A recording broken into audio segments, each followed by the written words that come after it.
What were y'all's takeaways from this year's March Madness, and where do you see the women's basketball going from here? And not only did they beat the men's Final Four, that was more views. Let's also mention that they peaked at 21.4 in the final minutes. True. So if we're going to go with their average, 18.7, that beat all the World Series games and all the NBA Finals games this year. So I had the same assumption. Women's basketball is finally back. Women are athletes as a whole are finally getting the recognition they deserve. I mean, my entire childhood, I heard women's basketball isn't a sport. WNBA shouldn't be a league. It's not profitable. And now we see the potential. And all these stars players people are watching this year, they play in a few months. And I'm excited to see if it does translate. I think this draft will be super fun to watch. We have some of our own. I know they mentioned last segment Rakia really hasn't been getting screen time, but I think she's going to be one that pops up and people like a lot. Remember that weight room TikTok in like 2021 where it's like, yes. oh, like this is the women's weight room compared to like the men's weight room? We have come so far since that moment. Was it Sedona Prince? Yes. I think she's coming back for sixth season for TCU.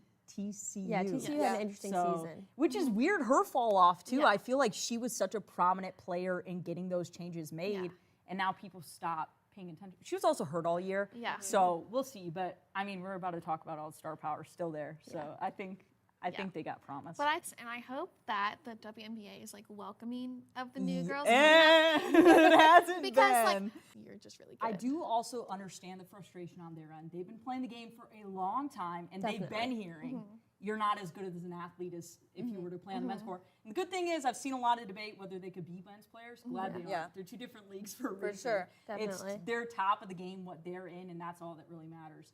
But I do understand where the unwelcomeness comes from the WNBA.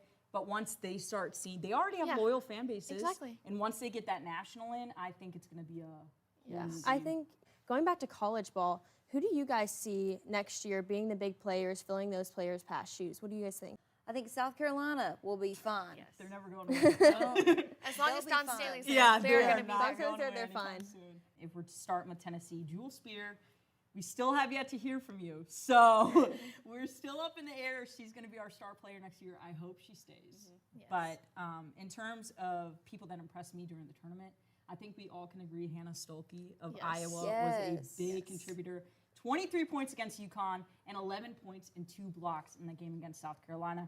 And in terms of who I think, not saying she's Caitlin Clark, obviously 2 different games, but who I think will have the Caitlin Clark effect is Juju Watkins. Yes. She has already been a star for USC. She broke their program record, men's and women's, for total points, 920 this year, and got Freshman of the Year. So I think in terms of who's going to draw people in, obviously Paige Beckers, Haley Van Lith is still there, but I think Juju is the future. How do you guys feel about Kim Caldwell's hire, and what do you think she brings to the table as the head coach? And let's also acknowledge with Kim Caldwell, it's not a lack of coaching experience. D1, yes, sure. But in 1 year, she took Marshall to a 17-1 record. Absolutely. And won, you said, Sun Belt Conference regular season and tournament titles. And then with her alma mater in Greenville State, she won 2022 Division National Champ and got Coach of the Year. Pat Summitt Trophy. The this Pat girl Summitt is Award. proven it. She is up and coming. Sure, she hasn't coached in the SEC. Who cares? That's the story of successful coaches. You work from the ground up and you earn your right. And she's got grit, y'all. Like her energy. She's ready.